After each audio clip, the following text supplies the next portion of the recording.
Hello, everybody, and welcome to the Plus3 Futures and Commodities show. We are recording here on Saturday afternoon, May 7th. My name is Ben Maldonado, and as always, I'm here with my partner, Barrie Hederachi. How are you, Barrie? I'm doing okay. A little bit under the weather, but pretty good. Well, I'll tell you what, your crystal ball's not under the weather, man. The levels on the show every week have been just dynamite, absolutely dynamite. So we got to keep this going, keep everybody no pressure at all. keep everybody informed as to how to keep the money in their account and out of other traders' accounts. That's right. And one of the key things I think we've been talking about is how it has not been a friendly environment for risk, and we've been showing that in the highest risk and highest beta assets that we look at, which are the NQs and Bitcoin, the message has been loud and clear that things are not bullish, things are bearish, and prices are heading lower. Perfect example of that is this Bitcoin daily chart that we've been working on and using for a long time. Since the January lows, we've been in this sort of this major triangle and consolidation. But as you can see, most of the price action has been below this full square in the, what is it, about 42, call it 42.2 area, 42,200. Right. And this last time when we broke through and checked back and failed, this was a really sort of big sign that we're heading for lower prices. Mm-hmm. Well, this past week we broke down out of the triangle. For sure, I think we're going to be heading down to test this half square and the 2022 lows, which is in the, call it 33.5 area, 33,500. And given the momentum and the structure and sort of where we are in this move, I mean, I think this lower square, in the 24,000 area is certainly in play. Mm-hmm. So Bitcoin continues to suggest that it's a risk-off environment, and you have to be careful with risk, as this looks like a better sell here on bounces. I mean, I know you've been pretty bearish on Bitcoin. Anything else on the chart you want to point out? Well, I think these consolidations in bear markets are really dangerous if you don't know what you're doing. So. And I don't think that low we had in January was the low. Mm-hmm. So I think there's more to go. It's just a matter of how we get there. Right. And with these static time counts that we've been using since the high, which are, it's running on a 68 to 70 day cycle. Mm-hmm. The next cycle potential low could be in this June 6th, 7th area. So just something to keep in mind. It does match up with some other cycle work that I'm doing. So that first week, second week of June looks really interesting from maybe a new twist on that sell in May. That's right. We could be a rough May and maybe find the bottom, at least on Bitcoin and risk in the first or second week of June. A lot happened this week, so let's jump into the big five and see what your view is showing. There's the S hanging on the ledge by its fingernails. Mm-hmm. And that's no joke. No, and it's a huge spot. Hanging on for dear life. Yeah, let's take a look at this. And, if you're watching the show for the first time, I would suggest you go back and at least one or two or 3 episodes back so you can catch up to the story, since we use the same chart and the same sort of story to keep threading it forward. So, And if you like our work, give us a like, and it would really help if you share. So thanks. Getting back to the chart here, we last week we talked about this 90 area being a key support area, and a couple of weeks ago even we were looking at this and saying, well, it would be pretty ideal if we can get a low into this 90, which would square it out. And looks like that's time and price, man, right there. We had time and price. So, being technical in whatnot, I have to go with that. Mhm. So I would say, long as we're in this zone or above, the market should try to mount some kind of a rally. I mean, we tried Wednesday, but not quite the kind of rally I thought he'd get off Right. of that. Right. But I think I would give it like 40-50 being the lower boundary. That's the lower boundary of the square, of this little box. And long as we can hold above that, we should probably go up and check that 42.75. Remember that, Ben? The Yes. 42.75. Very And look at that. important. You know, that's what we've been, trying to push up and hold above, and just haven't been able to do that. It's been a ceiling for sure. Yeah. And interestingly, 40.75 is also the 90 degrees down, Mhm. just right there. So I'm expecting it to trade within those boundaries, 42.75 and 40.75. Now, like I said, if we get weak under 40.75 and really no traction above 40.50, then I think we're kind of opening the gateway to 38.96, let's say 38.95, and even lower. We open up an entire new square. Right. Not to scare anybody, but that's kind of what we're seeing. I mean, the reality is if we lose that 90, then that means it's a really big failure, that the leg has much more to go. Exactly. So that's the thing with these squares, and we try to give a little bit of how we use them. If price holds the square, it's usually a good sign and means it ended up acting like support or resistance. But if that level gives out, then watch out, right? It gets twice as weak under that. So that's the possibility to the downside. But long as you know what that range is, it's a lot easier to trade. So 40.75 to 40.50, that 25-point range is probably the boundary to watch. And looking at a square like this hits, we should get at least a little bit of a bounce, not a 1 or 2 day, but a little bit longer. And that's my take. So the numbers to watch this week is really 40.75 and 40.50. That's sort of the range here. And if we take off, and we've been talking about these 3 highs here, Ben, on the lower time frames, and there were no false breaks there. So I'm going to insist that we're probably going to go and check that at some point sooner than later. So that's kind of hanging there. So it's possible we go and check that. And after that, we have 44.50 area. But we have to clear the lows first. And it could get a little dirty in here. I mean, look at this low here. Just whipsawed everybody, right? No question. And here, the same thing. You got a whole week of up and down whipsawing. Same thing here. So it's not uncommon. And let's take a look at the weekly. Well, weekly, I was looking at this square. It's a good square. And what do you know, right? Here's 40.35. 40.35 is a weekly. This is a weekly. So, we're talking about the big picture stuff. So there's a little bit more. But just looking at these, you can tell there's this is a critical level here. And you can see last time what we did here. You can see how, we made a high, then we had a couple of weeks of, hard sell-offs, came back. Yeah. There's a real battle there. Yep. A real battle there, and we got through somehow. Okay. So we're back in the same zone. And I think that kind of a battle is possible, but not necessary. So, and I'm showing this only to say this 40, let's say 41.25 area basis weekly, not the daily. It's a super critical level. And the part is, if we get under that somehow and can't get above that, that's going to open up another half square, which will take us down to 35.71. I remember putting this up a while back and we were laughing about it, right? But how could it ever get there?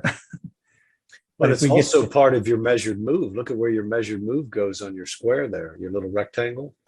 So that gets in pretty much in same the area. Yeah. Yeah, same area. So if we lose this, eventually we're probably going to go and check this 37.72 area. And you can see how that would get us close to these highs from 2020. Yep. Anything you want to add to that? I think the two areas where you just showed are the reason why we're seeing this, the bulls fight so hard in here and this chop around here is because if we lose those, it basically kicks off the next leg lower. That's right. I think that's exactly right. So there's a hell of a battle going on right Yeah, now. so that's a really important area. And I don't know how people would, know that without using squares. It scares me, but but anyway, that's the area to watch for some kind of a shift. So on the daily, which is a little bit more zoomed in, we're looking at this 40.75 and let's just say 40.50 area. And if we start to lose that, the market could flush down there, that 40.35 level, and still come back and be okay, like a little quick flushing leg like here. But generally speaking, and most of the time, this should work out one or the other. So let's watch that. And I think the key thing that you showed on the weekly is the more time it spends under that 41.25 area, the more susceptible we are to them just letting go of the rope at some from the bigger picture view. Right. Also, I saw this timing. Yeah, so this is 33 degrees up and it's 33 degrees down. Mm-hmm. So that matches. And so it's possible we get some kind of a move Some off kind that of bounce. Yeah. sort of balances out time. So it's possible. Agreed. Yeah, that's all I have for that. Let's move on to bonds. Another And, leg down, man. Well, there's our leg. And that was a critical level to hold within this box. And we talked about how 140 is probably going to be a little bit of consolidation until it figures out which way to move. And well, there you go. And it completed this Finished your ABCD, yep. Right to the tick, pretty close. Yeah. Well, that said, now we're pretty much on the other side of the S&P. The other one was 216 up on the weekly. This is 216 down. Yeah. And if we can't recover this area, we're definitely in trouble. Mm-hmm. And Agreed. bonds are probably going to go visit 130, 132. Right? The monthlies also, which we're going to do a show on the monthlies this weekend at some point. We'll record that. But there's a 40-year trend line on the monthly on bonds. That's right now at about 135. So if we lose right that, Mm-hmm. right down there, in that area, if we lose it, man, you don't have 40-year markets interacting with 40-year trend lines very often. So it's significant. And you can see the halves have been really good on this and the squares.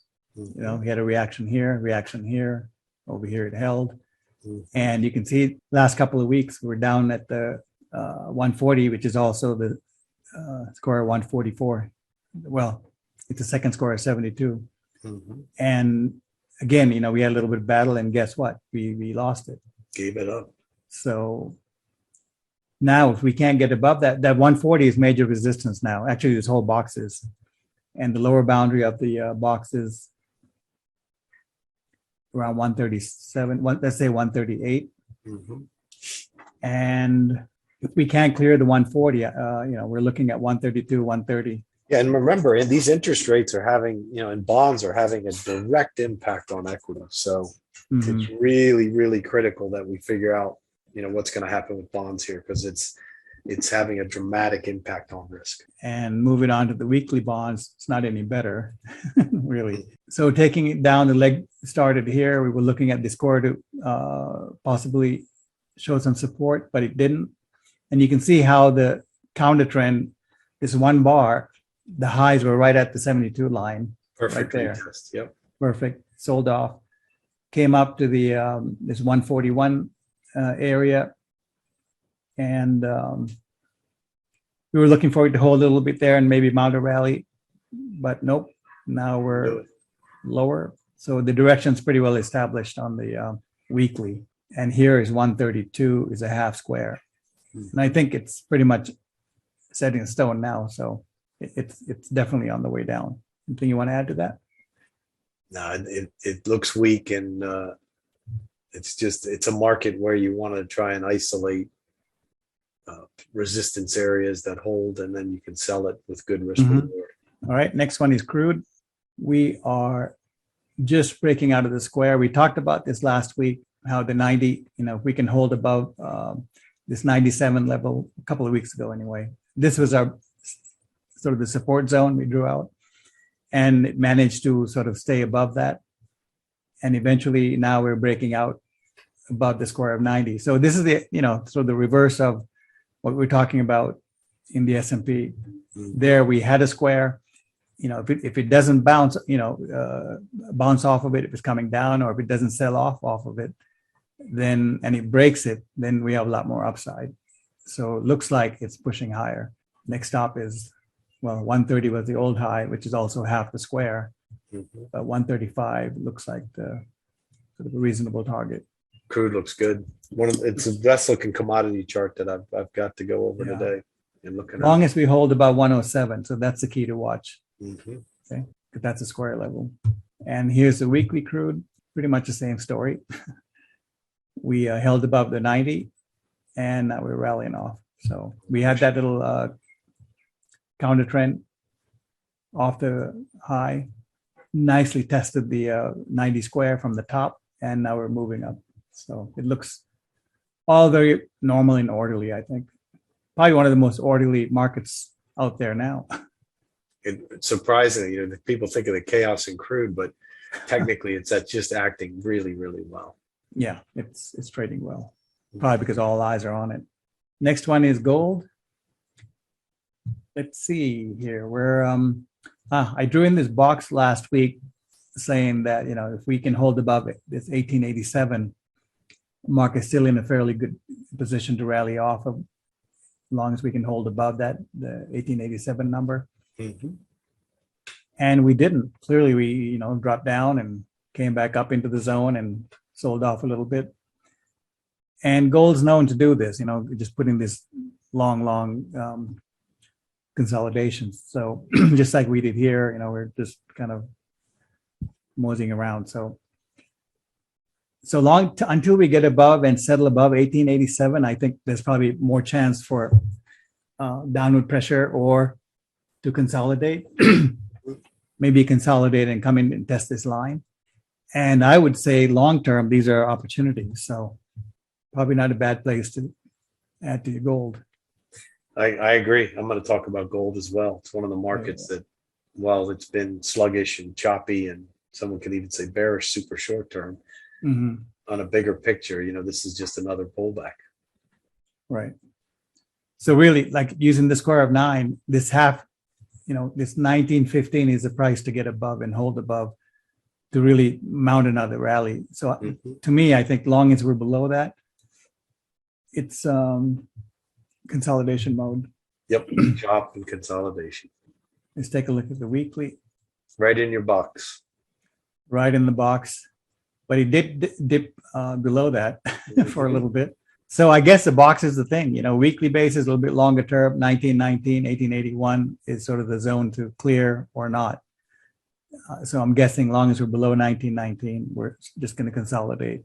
But looking at the big picture, look, we're, just resting at the highs. So this is not some kind of a big sell-off. And I think any kind of weakness would start if we take out 1767. Right. And as long as we're in here, it's okay. 1919 would be the level on a weekly basis to sort of trigger the next move up, leg up. King dollar. Dollar, yes. Well, I looked at the dollar this week, and it looks like we could get up into 115, 114. Dare I say that? Not sure when it'll do it, but it looks like it. But for now, as long as we're above this 101 area, it's strong.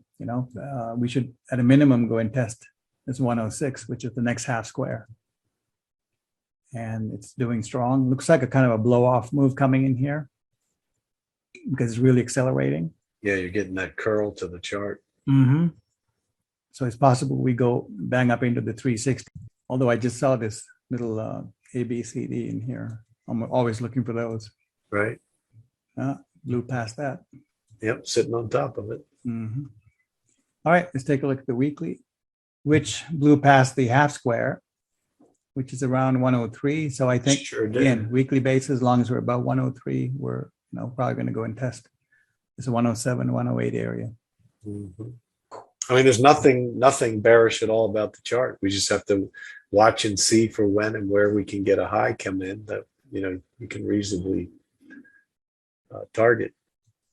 Just put in a square 52 just to see. Yeah. 108.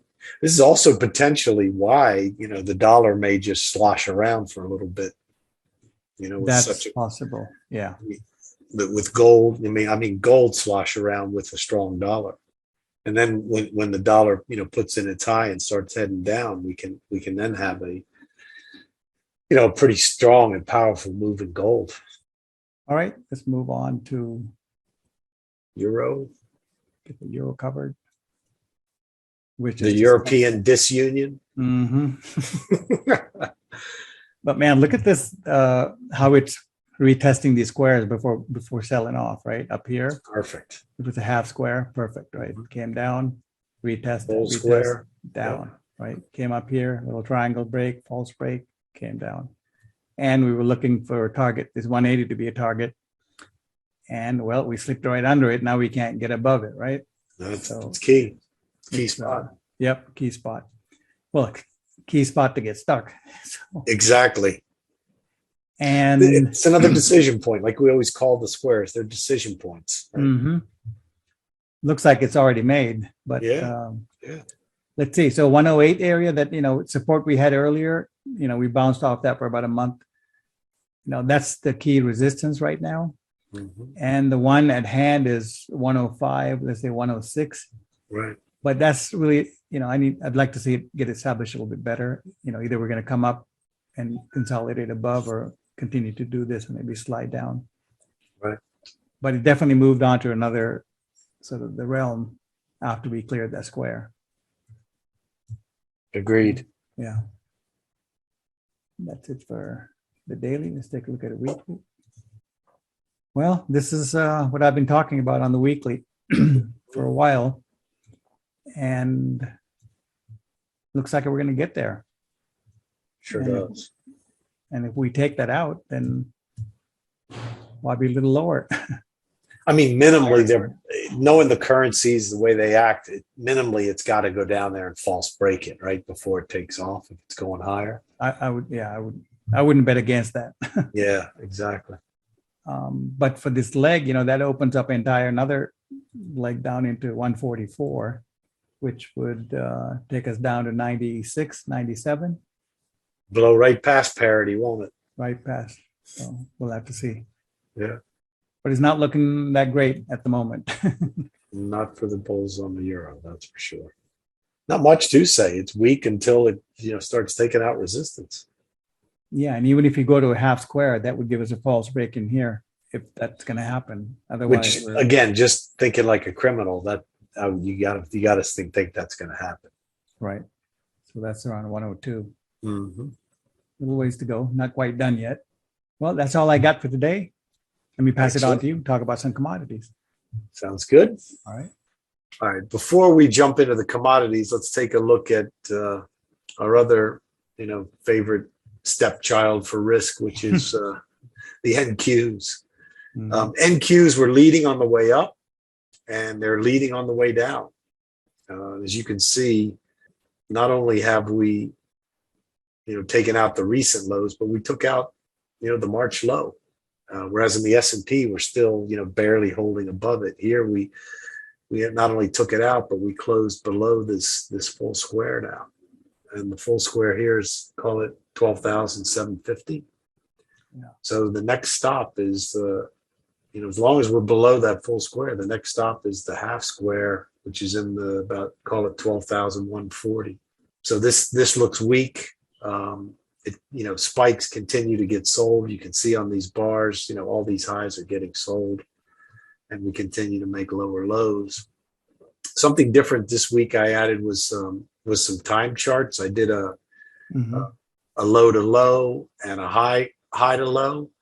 And if we take the recent low, from March 24th or March 15th low, and then the recent high from March 29th, and project those out, they take us out to June 8th and June 10th. And if you remember the Bitcoin, I think Bitcoin was like June 9th. So all right in there. and Bitcoin and the NQs are trading, pretty closely right now. So that second week of June, I think is going to be really important for these markets. The failure at key levels when we were starting the downturn up here, it was this square.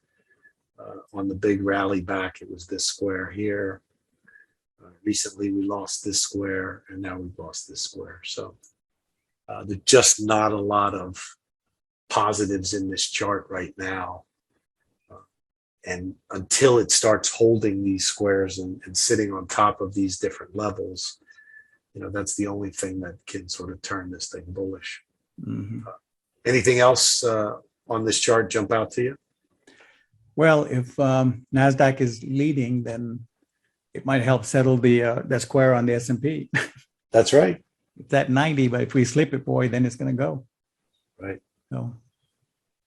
So let's jump into commodities. There's 4 different markets I want to cover.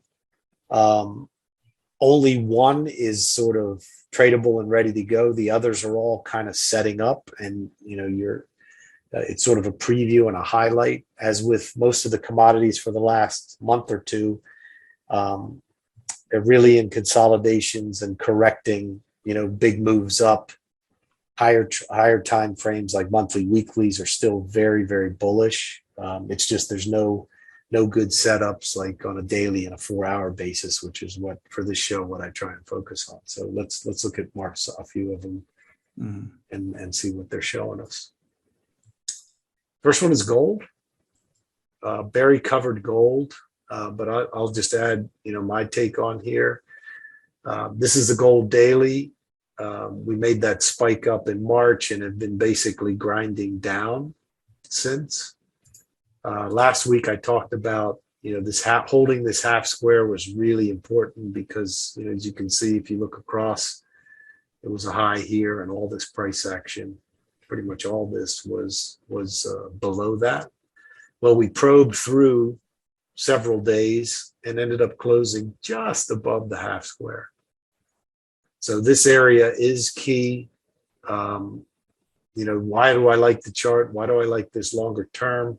You're seeing a series of higher lows with higher highs pushing up. This looks to me like a spot where, again, as long as we're holding this half square in the 1880 area, where we can push, maybe take out this trend line and then take out this resistance in the 1970 area. On a monthly basis, and again, we'll go over the monthlies, but on a monthly basis for gold, as long as we push up above 1926, when we can get above 1926, then the monthly is full on bullish. So as Barrie said, it's kind of a good spot to accumulate gold if you're looking longer term. We're on support. We're on the half square. We're curling, series of higher lows, and big picture is still bullish. So I don't know if you want to add anything or comment on this chart. I know you did cover gold, but that's my thoughts on gold. no, that's pretty good. I think it's just the consolidation, and it's possible we go back and test that trend line, Right. or even maybe the quarter square, and that's still okay. Everything. Yep. Mhm. Yeah. So longer term, it's a good spot to accumulate gold. Let's go to the next one. Mhm. Crude oil is, as I was saying when Barrie was reviewing crude, it's my favorite chart in the commodity space right now, and you can see why. Made a spike high, price and time here with the half square for timing and the full square for price when we spiked up into that high in early March. Sharp pullback back, false break on our half square here. That was the key. That's when I turned bullish. And now we've been winding up with a thrust higher, higher low, another thrust higher, giving us a higher high. And the key thing for me is we broke above the full square here, which is in that 104 area. As long as we're above and are sitting on top of 104, I think crude is bullish. Certainly going up and testing these highs in the 127, 130 area makes a lot of sense. I also want to share with you a weekly chart that I did. This one is similar to if you've gone back and seen some of our previous shows when we were shorting the bonds, there was a chart with these concentric circles that was sort of picking up the timing of the fast moves, and we used that to catch some of those fast moves down in bonds earlier this year. I set this one up for crude, and I want to show it because there's some interesting price action around the squares. I mean, around these circles, which is telling me here we're kind of ready to go. On the other side, as we were coming into the low, you can see the reactions that the circles gave as we approached. And on the way out, we're seeing the same thing. Here it wasn't much, but 3 straight weeks it hung on the bar, then shot up, stopped at the bar, pulled back, got through. And here, the reason I'm bullish is we got caught on these squares where these circles where we kept pulling back into it. And this week, starting last week, we got to close out of it. And this week, we got to close well out of it. So to me, it looks like as long as this stays out of, pulling back in below this 100 level, call it 100 as your minimum, we're going to shoot up and go to the next arc. And the next arc resistance is in the, 140, or if it makes it up here, you're talking about 150 area. These are good for, I use them a lot for targeting and for sort of giving you an idea of what's possible and where the path of least resistance is. Because as you break into these spaces, you kind of get fast moves. You can see it here. You can see it here. You can see it here on the way down, here on the way up, here on the way up. So there could be a fast move coming in crude that takes us to the 140, 150 area on a weekly basis. Anything else longer term on crude, Barrie, on the weekly chart you want to comment on? No, that's good. That's a good cover. Okay. Next one I like is sugar. A lot like gold, it's been in a very bullish consolidation for a long period of time, going on 10 months now. And one of the things I keep liking about sugar recently is early in 2002, we made a few pushes down below this full square, which is in the what's that? Call it 1850 area. We made a few pushes in there, and it couldn't get below the half square. And now that in March, when we made this strong move up above that 1850 level, the support, as it's come back and tested it, has been rock solid. Mm-hmm. I mean, 3-4 straight days they tried to break it there, couldn't do it. Same thing here, 3-4 straight days they were banging on top of it. And look what the move we got out of it there. I think this time, Friday's close was a breaking of this downtrend line, and it looks like we're ready to run. The next big test on the upside is going to be 1950, and then if we get through and sit on top of that, then we're looking at 2050 in sugar. So where your failure is. Your failure is we lose this square, and obviously this trend line coming up. So, this 1830, 1840 area, if we lose that, then it's game over. But as long as this thing holds, and you can see how many different times we've tested this 2050 level. One of these times when it breaks through, you're going to be going up to the next full square, which is 2250 and beyond on the higher time frame. So the fact that we held this 1850 has me very bullish on sugar. Let's see if we get some follow through this week. But as long as we hold above here, the odds favor we're going to get a push higher. Any other comments you have on sugar, observations? Well, I think that the lower support line is the key here to watch, like you said. And I can't really imagine a fifth try fail here. So it probably could be a good one. Exactly. Last one we're going to look at is coffee. I've been talking about coffee for the last couple of weeks, how, it's looking bullish and there's a potential bullish setup here. Well, look at what it did on Friday. So Friday, we make this strong move down, close on the lows, and do a false break below the square with the March lows. So everybody, including myself, initially was like, wow, this is bearish. We gotta look to short coffee, or as long as it stays below here, we're heading much lower in coffee. Well, I thought about that and I looked at that. It just looks suspicious to me, right? I just didn't like it. Yes, it got below the full square, but the where it went and where it stopped, just barely below the March low, bothered me. So I said, well, let's go look at the weekly and see where we ended up on a weekly. Lo and behold, look at where we are. Right on the full square, sitting on top of the highs from 2021. Well, that's a key level, no doubt. Super, super important level. So what I think with coffee is early in the week, we have to watch and see if there's follow through to the downside. Then we got to say, okay, something's changed. The bullish outlook needs to go to neutral. We got to see what develops. But if we can reverse and we can hold this 210 level and turn this move on the daily into a false break, this could signal the end of this consolidation and the next leg up starting in coffee. So we know the levels, we know what we're looking for. Now it's time to let the market and let price tell us. But I think there's a potential bullish fast move setup coming in coffee if this does indeed turn out to be a false break. I know you've been watching coffee very, very closely, Barry. Anything else that you would like to add on the coffee chart here? Well, it's still under consolidation, so we're just watching it. Let it finish up and start the next leg. Right. So for the commodities, that's it. As I said, everything else is either in a correction or in a consolidation. Nat gas, which we were, talking about month or so two ago here on these podcasts, spiked into a high.